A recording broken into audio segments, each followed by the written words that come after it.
normale. Jo problematike. Jo problematike atë që kemi pasur pas zgjedhjeve të 28 dhjetorit, por tek çështja e presidentit është problem prapë i njëjtë, besoj. Madje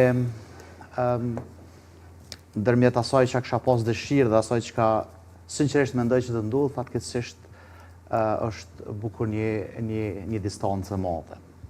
Dëshira ime si qytetari i këtij vendi është që të kemi institucione, të kemi president dhe të ecim përpara, sepse sa më shpejt sa është ball është ball. Urgjente. Por e vërteta sidomos deklarimeve të fundit, sidomos goditjeve të fundit ndërmjet disa oponentëve të dy subjekteve politike, në fakt, edhe PDK-s dhe LDK-s karshqive të vendosësve që kanë dhënë sinjalet e para që s'kan asnjë interes për bashkëpunim.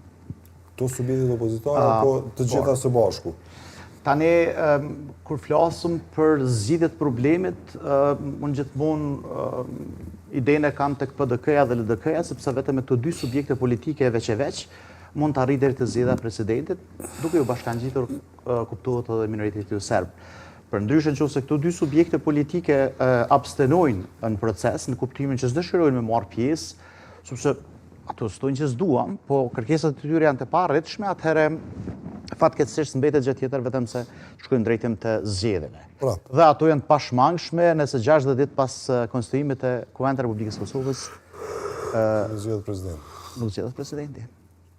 Dhe në disa shej dha dhe zoti Kurti, fakt para kësaj deklarate tha që ne mezi presim të certifikohen rezultatet, të konstituojmë kuvendin, qeverinë dhe pastaj të sikur ai skenari pas zgjedhjeve 28 dhjetorit.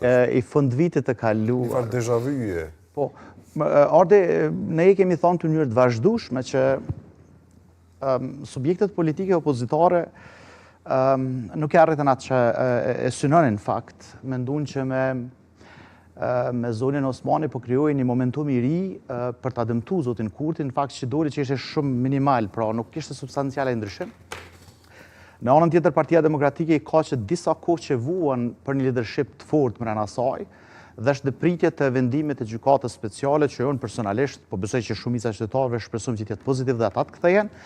Pra derisa të ketë një vendim të gjykatës speciale në Hag, unë nuk pres asnjë lëvizje të Partisë Demokratike në drejtim të një bashkëpunimi me vetëvendosjen.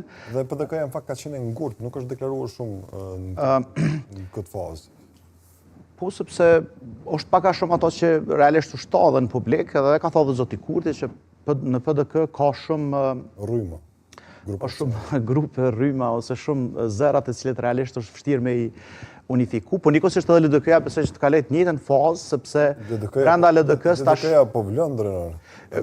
Aja ka qenë pritur sepse ata janë në kërkim të një lideri, zoti Abdigjiku e mori zonin Osmani duke i ofruar edhe vendin e numër 1 në listë, sado që ajo llogaritet si dëmtuesja më e madhe e partisë, me idenë se mos po gjendet një lider i cili i ban konkurrencë zotit Kurti që doli që nuk është pra i tillë. Prandaj të dy subjektet politike